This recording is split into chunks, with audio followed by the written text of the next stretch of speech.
እንግዲህ ታሪካዊ ቦታ ይሄ ገብርዬ መቃብር ነው። ይሄን የምታዩት ማለት ነው። መቅደላ አፋፉ ላይ ጩኸት በረከተ የሴት ነጥም ወንድ አንድ ሰው ሞተ የተባለለት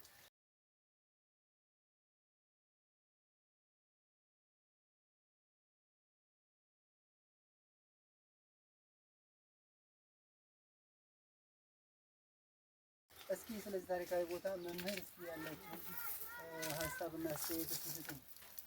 በጣም ጥሩ። ያ ወንድማችን እንደገለጸው ይሄ በኢትዮጵያ ውስጥ ከሚገኙ ትልቅ ታሪካዊ አሻራ ካላቸው ቦታዎች መካከል አንዱ መቅደላ አምባ ተብሎ የሚጠራው ነው። አንዱ የመቅደላ አምባ ክፍል ይሄ ዛሬ የቆምንበት ነው ማለት ነው። በኢትዮጵያ ታሪክ ውስጥ በጀግንነት ስማቸው ከሚጠሩና ስማቸው ከተመዘገበ ታላላቅ ጀግኖች መካከል አንዱ የአጼ ቴዎድሮስ ቀኝ እጅ ተብሎ የሚጠራው ፊታውራሪ ገብርዬ እንደሆነ ታሪክ ይነግረናል ማለት ነው። ጀግናው ፊታውራሪ ገብርዬ ከእንግሊዝ ጋር ባደረገው ግብግብና ባደረገው ጦርነት ሂደት ከፍተኛ መስዋዕትነት በመክፈል መጨረሻ ላይ እስከ ህይወት መስዋዕትነት ድረስ ሀገሬን አላስደፍርም፣ ኢትዮጵያን ለውጭ አሳልፌ አልሰጥም በማለት በዘመኑ ዓለምን በበላይነት ስትመራ ከነበረችው ከታላቋ ሀገር ከእንግሊዝ ጋር ጦርነት በመግጠም እዚህ ቦታ ላይ እስከ ህይወት መስዋዕትነት ከፍሎ አሁን የምናየው ይሄ መቃብር ነው ማለት ነው። እንግዲህ መቃብሩን እንደምታዩት የተራሰው መቃብር እንኳን በዚህ ልክ አይሆንም። እንደምታዩት ይኸው ምንም እንግዲህ የጀግና መቃብር አይመስልም። የአማራ ታሪክ እንዲጠፋ ስለሚፈለግ የአማራ ታሪክ እንዲወሳ ስለማይፈለግ እንግዲህ ገደስ ብዙ ሰዎችን ያጠፉ ለብዙ ሰዎች ልቂት ምክንያት የሆኑ ሰዎች መቃብራቸው በተለየ ሁኔታ እየተሰራና መቃብራቸው ተከብሮ በሚኖርበት ሁኔታ ለኢትዮጵያ ዋጋ የከፈሉ እርስ በርስ ህዝብን ያላባሉ ይልቁንም የውጭ ወራሪን ገጥመው ከውጭ ወራሪ ጋር ተናንቀው መስዋዕትነት የከፈሉ ጀግኖች እንደዚህ እንደማይረባ ተራ ቦታ ላይ ተጥለው ታሪካቸው በዚህ ቦታ ተቀብሮ ታሪካቸው እነሱም ታሪካቸው ቢኖርም ነገር ግን ታሪካቸውን ለመቅበር እየተሞከረ ያለው ሁኔታ ይሄን ያሳያል ማለት ነው።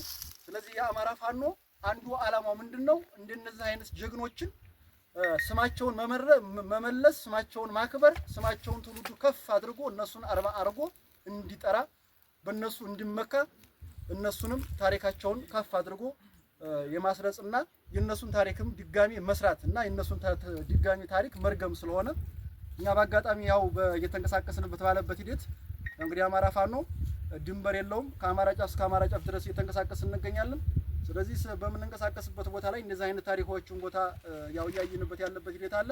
ስለዚህ በጣም ከተደሰትንበት ከኮራንበት፣ ነገር ግን በተቃራኒው ደግሞ ያዘንበት እንዲህ አይነት ጀግና በዚህ መልኩ ሳይከበር ታሪኩ ከፍ ሳይል በማየታችን ብናዝንም፣ ነገር ግን በዚሁ አጋጣሚ ደግሞ ይሄን ማየታችን እጅግ በጣም አስደስቶናል፣ ኮርተንበታል። ወንድሜ የምትጨምረው ካለ ወንድሜ አብዮት አርበኛ አብዮት እስኪ በዚህ ላይ አንዳንድ ሀሳብ የምትጨምርበት ካለ ጨምር። በእኔ በኩል ያለው ይሄ ነው። ይሄ የገብርዬ መቃብር ነው። ላይ የምናየው ደግሞ ላይ ተራራው ላይ ከፍ ብሎ ያለው አጼ ቴዎድሮስ የነበረበት መቅደላ አምባ ነው። ላይ ያለው ከፍ ብሎ እስኪ እሱ ነው የምናየው ተራራ። ከላይ ያለው ተራራ አጼ ቴዎድሮስ የነበረበት ቦታ ነው።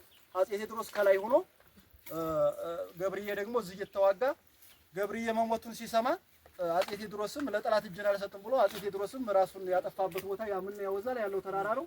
ይሄ ደግሞ ገብርዬ የተሰዋበት ነው ማለት ነው።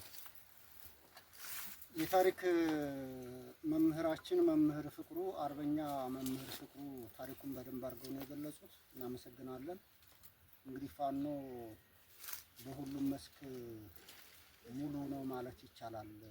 በዚህ አጋጣሚ ይሄ ባላደራ ትውልድ የደበዘዘውን ታሪካችንን ማደስ አንደኛው ዓላማችን ነውና እንግዲህ በፊት ለፊታችን ያሉ ወጣት ታጋዮቻችንም ይሄን ሆን ተብሎ የደበዘዘ የጠፋ የተናቀ ታሪኩን እንደገና ማደስ ዓላማ አድርጎ ሊይዘው ይገባል። እንግዲህ ይሄ ቦታ ሌላ ቦታ ቢሆን በርካታ ቱሪስት የሚጎበኘው አስፋልት መንገድ ተሰርቶለት በደንብ ሊለማ የሚገባው ቦታ ነበረ። እንግዲህ አዝማሪ በርካታ ሐውልት እየተሰራለት መንገድ ጎዳና እየተሰየመለት የኢትዮጵያ ጀግኖች ግን በዚህ ልክ ታሪካቸው ተረስቶ ነው ያለውና የአማራ ፋኖ የተረሳውን የደበዘዘውን ታሪኩን ያድሳል። በክንዳችን ታሪካችንን እንደገና እንጽፋለን። አመሰግናለሁ። እሺ እናመሰግናለን። ያው እንግዲህ እዚህ ጋር አብዛኛው የምታዩቸው ያው የምኒልክ ከፍተኛ አመራሮች ይሄንን የገብርዬን ታሪካዊ ቦታ በጉብኝት መልኩ ይገኛል። ስለዚህ ቀጣይም እንደዚህ እንግዲህ አማራ ማንነታችን ታሪካችን ጠፋ ብለን ስለሆነ የወጣ ነው። ስለዚህ ከዚህ እንጀምራለን ማለት ነው። ዲል ለአማራ ዲል ለፋኖ እናሸንፋለን።